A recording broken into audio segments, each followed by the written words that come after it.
So my name is Gabriel Prout, vessel owner and deckhand of the FV Silver Spray. Okay. So some background about you and your family and how long you've been doing. Just tell me a little bit about how long you've been crabbing here and as far back as your family as well. Yeah, so my dad's been here in Alaska.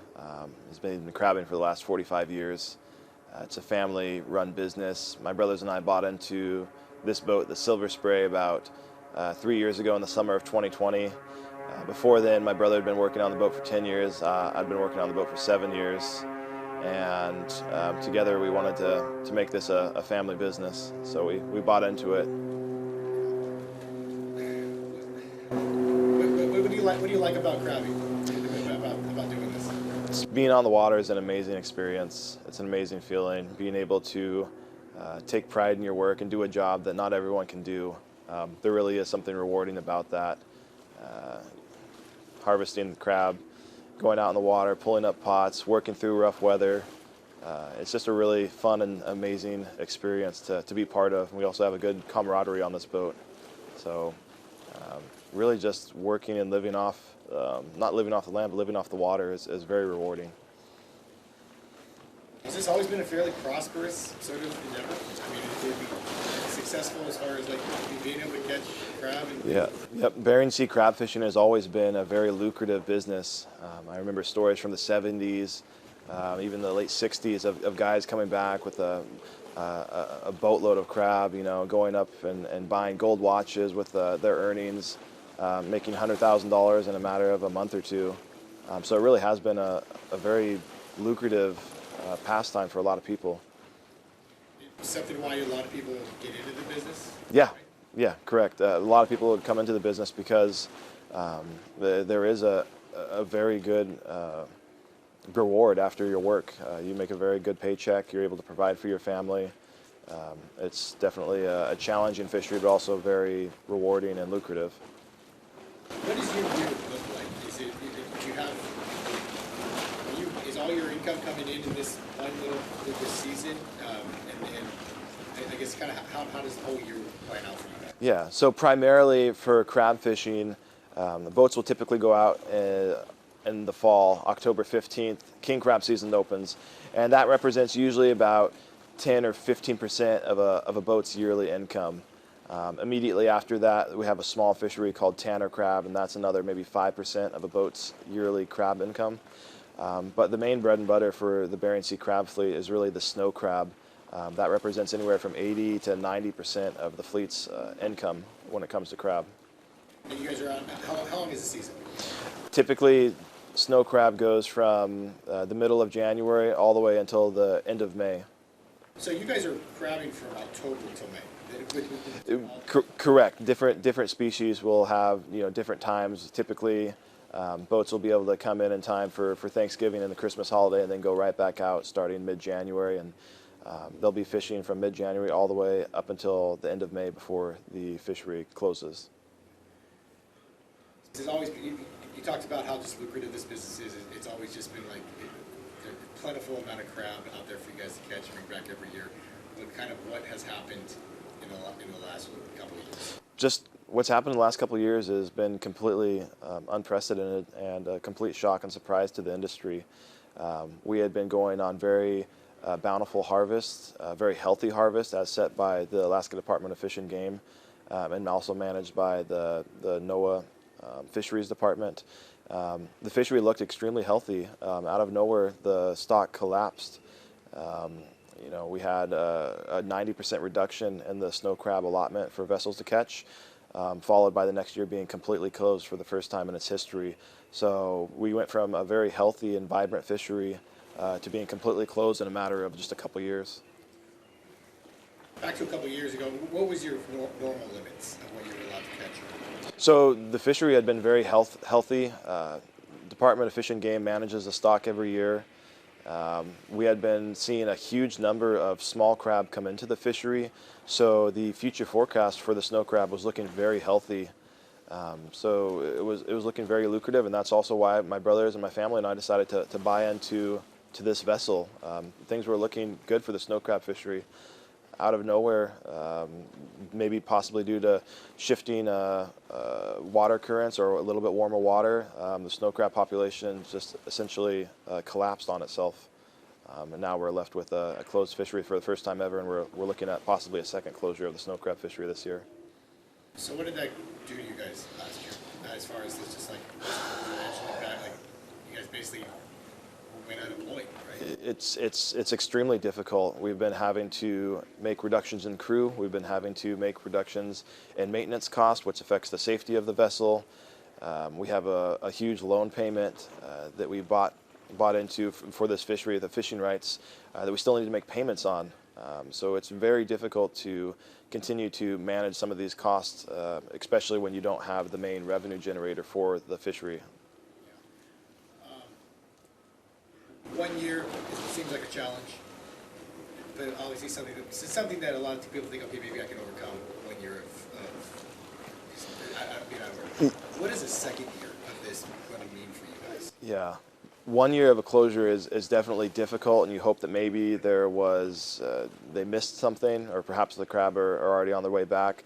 Second closure for the snow crab fishery would be extremely devastating. We'd see essentially the problems that we're already having with vessels selling out and our small fishing family businesses going out of business. That would essentially just be exasperated. How you talk about you having to downsize a crew? How big of a crew were you at from a couple years ago to, like, how are you operating? Typically you have the skipper and 7 on deck, and now we've gone from the skipper and 5 on deck to even 4 at certain times of the year. So you've had a 30-40% reduction in crew.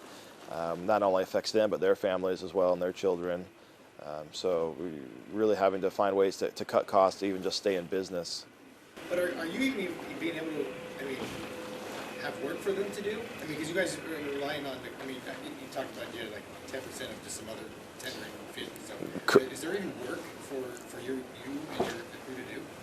As of the last 2 years, there's been essentially no work when it comes to crab. We've been able to participate in a very small local fishery, but really our main work and income source has been through the summer when we act as a fish packer and transport fish back and forth during the summer months.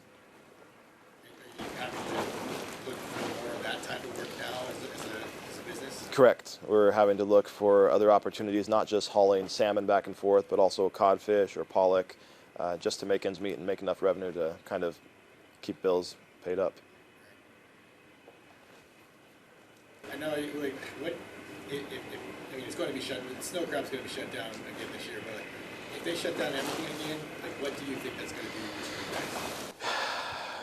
I think we're at risk of losing our small family fishing businesses, second, third generation fisherman families.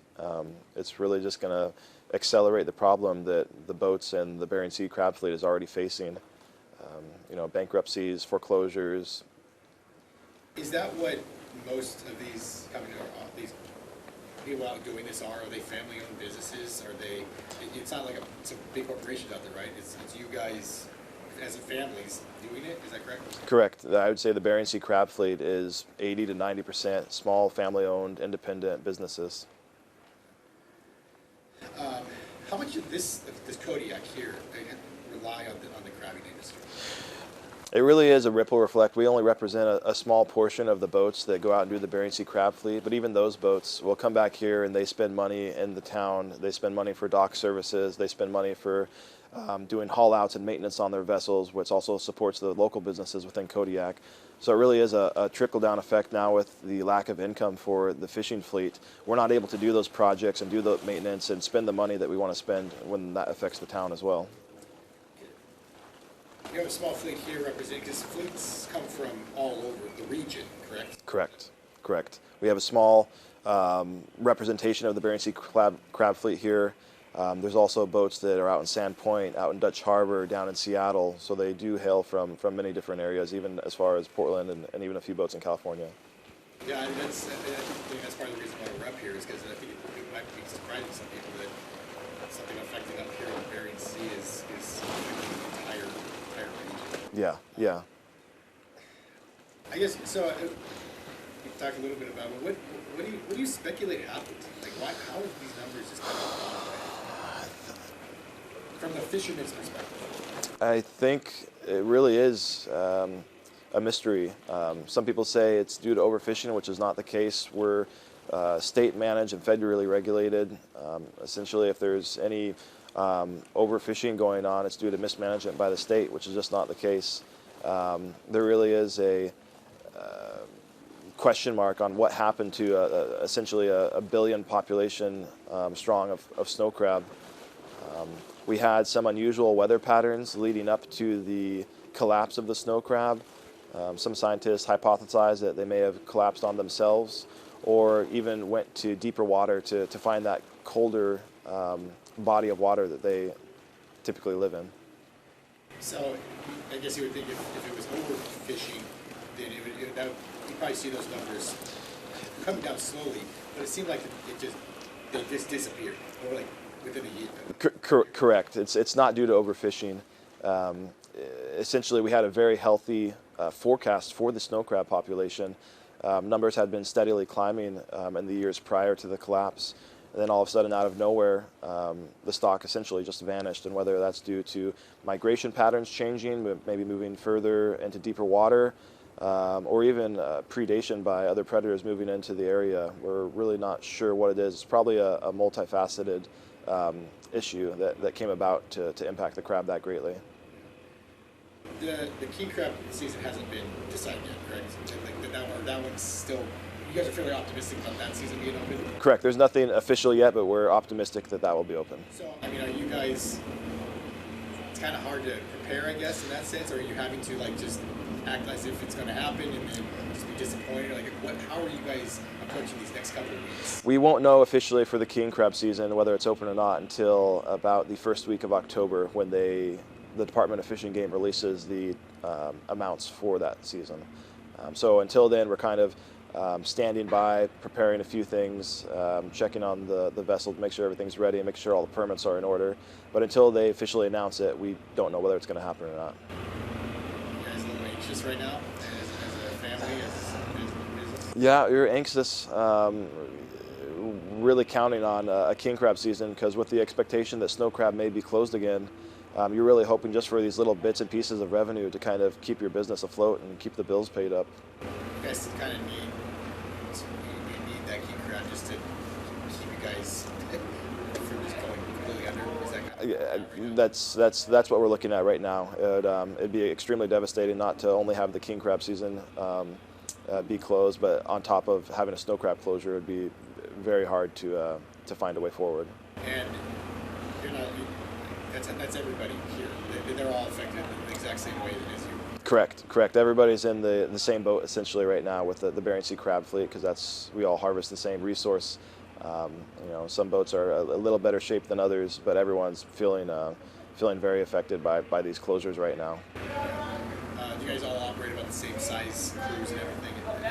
Yep. It's about the same size. Correct. All the vessels operate on typically a 5 to 6 man deck with a skipper. All the vessels are between 100 and 130 feet in length. And then you kind of talked a little bit in there earlier, but just kind of how long are you guys out at the sea at a time? And, yeah. Talk about that. Typically, when we set sail from Kodiak, it's a 3.5 day journey to the king crab grounds, and from Kodiak it'd be a 4-day journey to the snow crab grounds. And when we leave and set sail from Kodiak, we're typically out in the Bering Sea for 2 to 3 months for snow crab and just about a month for king crab.